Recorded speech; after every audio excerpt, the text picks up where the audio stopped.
Now, same with Bible stories and passages. Take, for instance, John 15. There we have the whole story of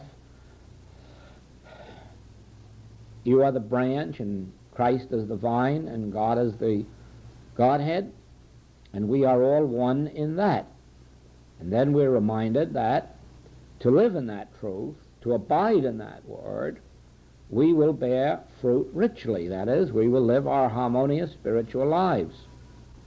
But to forget to live in that word, to abide in it, or to let it abide in us, we become as branches that are cut off, and we wither. Now, to remember those passages, to remember the essence of John 15, is a correct use of Scripture, because once we know that passage of John 15, it's almost an impossibility for us to forget that I and the Father are one,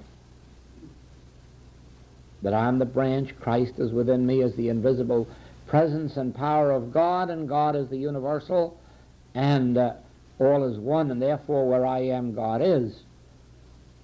By just a reminder of that, now we can go off about our day's work and let the day take care of itself. Should we forget that John 15 for too many days, it would not be well for us. So it is we have passages like the 8th chapter of Romans. We should all know those passages and realize that only if the Spirit of God dwell in us are we the sons of God. Only. If the Spirit of God is not dwelling in us, we are mortals.